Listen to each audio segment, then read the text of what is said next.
Mereka aja nggak percaya diri sama film mereka. Kenapa kita harus berjuang ngomongin film ini bagus gitu ya?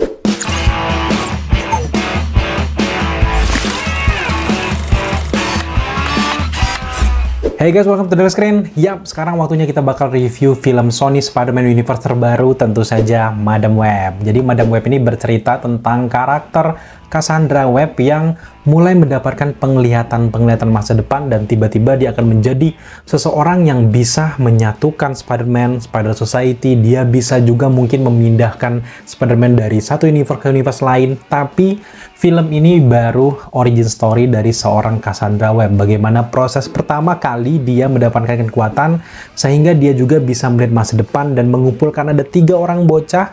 Ini dikumpulkan karena dia melihat bahwa 3 orang bocah ini ke depan akan menjadi Spider-Woman yang akan melindungi orang-orang dari kejahatan, terutama yang berkaitan dengan Spider People gitu ya. Jujur, Madam Web ini adalah satu-satunya film Spider-Man yang gue ragu nontonnya sejak awal gitu, karena gue ngefans banget sama dunia Spider-Man gitu ya. Setelah gue nonton, lagi-lagi Sony hobinya adalah mengkoleksi film-film Spider-Man yang jelek, dalam artian jelek menurut selera gue gitu ya. Tadinya gue nggak punya ekspektasi apa-apa untuk film ini, supaya nantinya bisa menikmati, enjoy gitu ya. Ternyata, ya gimana gitu ya, serendah-rendahnya ekspektasi gue adalah Madam Web jangan lebih jelek dari Morbius yang di tahun 2022 gitu. Ternyata, setelah gue kulik-kulik lebih dalam, penulis skenario dari film ini adalah yang nulis film Morbius. Dan penulis skenario-nya adalah Matt Shazama dan juga Berg Saplas. Nah, dia itu yang nulis film Morbius yang cenderung adalah film yang gagal gitu. Jadi, kesalahan siapa sekarang? Kenapa filmnya banyak yang menganggap ini jelek? Di Rotten Tomatoes cuma 13%.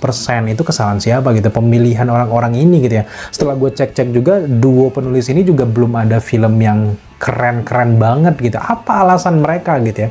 Dari segi filmnya jadinya kayak gini, gue udah ragu. Orang-orang di dalamnya juga kayak gitu ya. Jadi kayak nggak niat bikin film sih menurut gue gitu. Kesalahan utama dari film Madam Web ada di skenarionya. Ceritanya itu nggak jelas. Mungkin karena ada elemen si Cassandra Webb ini bisa melihat masa depan, jadi wus, jadi kayak penonton loncat sana, tiba-tiba loncat ke sini, tiba-tiba belok ke sana, tiba-tiba dari Cassandra Webb-nya cuman jadi kayak paramedis biasa, meloncat ke sana, loncat ke sini, tiba-tiba di Peru, tiba-tiba di sini gitu, kayak Oke, gue butuh mencerna semua ini gitu. Jadi kayak ini bener-bener film yang kayak dipotong-potong aja, cut kasar gitu. Kayak berasa lembaga sensor film nge-cut adegan-adegan dewasa yang ada di filmnya untuk masuk ke bioskop aja gitu menurut gue. Jadi intinya film Madam Web ini adalah film yang belum jadi sih menurut gue gitu ya. Karena dari segi skenario tuh bener-bener transisinya kasar. Motif Cassandra menjadi Madam Web pun itu belum terlalu dirasakan dengan baik. Nah, kita kan pengennya Madam Web, ini nih bakal jadi kayak penasehat, mentor bagi Spider-Man di seluruh Sony Spider-Man Universe nih orang gitu ya. Tapi ternyata ya udah gini, nggak memorable gitu ya. Untuk sebuah origin story, perjalanan film biasa, seorang wanita yang bisa tiba-tiba jadi indigo gitu ya. Ya oke lah gitu, bisa dinikmati ya, apalagi di sini ketolong sama Dakota Johnson, Sydney Sweeney gitu, dan beberapa orang-orang di sini tuh auranya kenceng banget di film-film lain gitu ya. Sedangkan kalau kita yang ngikutin dunia superhero, ini menurut gua Madam Web itu adalah harusnya ya dirilis itu tuh sebelum kejayaan era superhero. Sekarang tuh momennya udah Endgame, udah Infinity War, udah Spider-Man No Way Home, udah ya oke lah kita ambil Spider-Man Andrew Garfield gitu. Kalau kok tiba-tiba lo ngeluarin film kayak gini? Ini nih harusnya dikeluarin, dirilisnya di tahun 2000-an, 2003 lah, sesuai dengan latarnya gitu. Jangan dikeluarin di tahun 2024. Dan sangat disayangkan, Madam Web ini justru menambah kesuraman dari Sony Spider-Man Universe gitu ya. Ya, gue pikir komitmen dari Marvel Entertainment, Marvel kerjasama sama Sony ini, dan juga mereka sempat mempromosikan Madam Web, film ini bakal menjanjikan sesuatu yang luar biasa gitu. Bakal gue berteori, nantinya Madam Web ini akan memanggil banyak Spider-Man di setiap universe, bla bla bla bla. Kayaknya teori itu kecepatan gitu ya. Ini cuman ya kayak film stand alone sesuai dengan yang dijelaskan sama Dakota Johnson di beberapa interview dia. Memang ini stand alone movie gitu ya. Tapi kayak sedangkan lu mau bikin film standalone, tapi lu masih mengandalkan materi-materi dari beberapa easter egg film Spider-Man yang lain. Jadi kayak bingung gitu ya. Satu-satunya yang bikin gue greget di film ini adalah bagaimana proses si Peter Parker kecil mau melahirkan Mary Parker. Di sini kan kita bisa melihat Uncle Ben, rumahnya Mary Parker gitu, kayak bener-bener kilas balik untuk beberapa cerita yang nggak sempet diceritakan di film Spider-Man. Menurut gue keren banget, dan apalagi proses mereka pengen nyebutin nama. Ayo siapa namanya? Apakah ini? Blablabla. Gue pengen banget dia dengar nama Peter Parker, gitu. Tapi nggak keucap, nggak keucap. Dia bener-bener kayak PHP gitu ya. Sedangkan film ini masih mengandalkan itu, kayak nggak sepenuhnya stand alone gitu. Jadi kayak ada banyak sekali hal-hal greget yang menurut gue ini harusnya bisa gini nih, ini harus bisanya kayak gini, tapi kayak ya udah gitu ya. Sosok Dakota Johnson gue tahu dia artis yang udah keren banget gitu, tapi dia kelimpungan di sini membawa karakter Cassandra Webb ini gitu ya. Lagi-lagi ini adalah komunikasi antara aktris, sutradara, dan juga penulis skenario-nya gitu ya. Kalau basicnya pun skenario-nya itu udah kayak mohon maaf jelek, udah semuanya buyar gitu ya. Karena aktris itu mengikuti bagaimana ritme dari skenario-nya, pattern skenario-nya ini nggak jelas. Beberapa momen juga kaget, tiba-tiba ke sana, tiba-tiba ke sini, tiba-tiba kebetulan di sana gitu ya.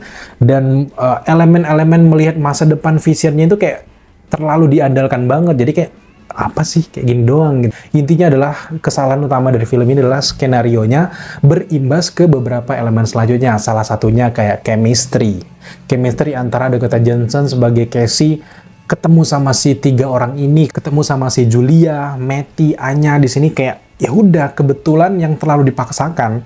Apalagi kayak keakraban antara tiga bocil Spider-Woman ini itu kadang-kadang kayak berasa kenal lama padahal mereka baru ketemu, kadang-kadang deket banget, kadang-kadang marahan, kayak ya udah kayak bener-bener kayak babysitter yang lagi ngawasin tiga bocil mereka gitu. Jadi kayak belum ada yang wah banget gitu. Meskipun di masa depan diperlihatkan bahwa mereka ini bakal jadi Spider-Woman, nggak yang wah-wah banget gitu ya. Belum lagi kalau kita berbicara soal villain. Ezekiel Sims sendiri, gue pikir dia bakal menjadi villain yang mengerikan. Ini kan evil Spider-Man gitu, evil Spider-People gitu ya.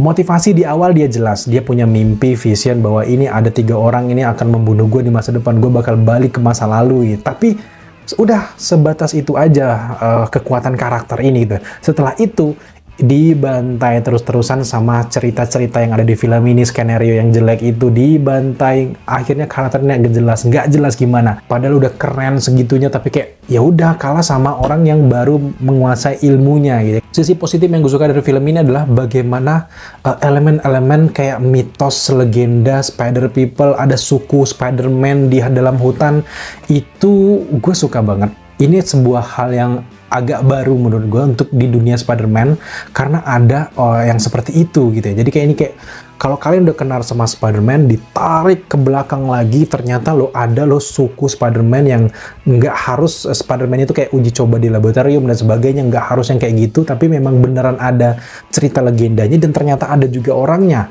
Nah itu cukup menarik menurut gue, termasuk juga ketika si Cassandra Webb ini mendapatkan kekuatan, dia belajar kekuatannya kayak gimana jaring-jaringnya itu kan kayak energi gitu. Bukan kalau di dalam komik kan jaringnya itu lebih ke kursi, alat untuk dia bertahan hidup gitu.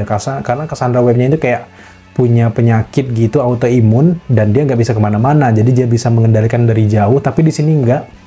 Justru ini buat lebih modern. Terakhir di segi sinematografi, nggak yang istimewa-istimewa banget dari film Madam Web ini, dengan banyak peragaan gambar yang seki-seki, yang goyang-goyang, kayak ada beberapa momen yang kita bikin pusing gitu ya. Dan yang paling mengganggu gue adalah momen-momen jump scare. Bukan jump scare ya, tapi lebih ke kayak tiba-tiba karena kan melihat masa depan, itu kayak mengganggu banget sih menurut gue gitu ya. Kalau gue paham bahwa ini bakal ngomongin masa depan dan ini kayak kita mengambil visionnya itu dari segi Cassandra Webb-nya, gue paham banget, tapi kayak terlalu banyak adegan-adegan kayak jump scare kayak gini, gue kayak apaan sih film ini gitu. Jadi kan di akhir kita akan melihat Madam Web udah full kostumnya, juga udah duduk di kursi rodanya itu. Tapi ya udah cukup lah menggambarkan bahwa Madam Web ini udah eksis nih di Sony Spider-Man Universe. Tinggal kita menunggu kehadiran dari Peter Parker-nya aja nantinya. Nantinya Madam Web bakal bertemu sama Venom, Eddie Brock, kemudian juga ketemu sama Kraven the Hunter. Mungkin dia yang akan menyusun puzzle-puzzle yang ada di Sony Spider-Man Universe yang pada akhirnya akan menampilkan banyak Spider-Man nantinya, sama kayak Spider Society ya kalau di Sony Spider-Man Universe. Nah, di review gue memberikan skor untuk Madam Web ada di angka 6/10. Semoga ke depan untuk Kraven the Hunter gue bisa lebih puas lagi, apalagi Venom 3 juga.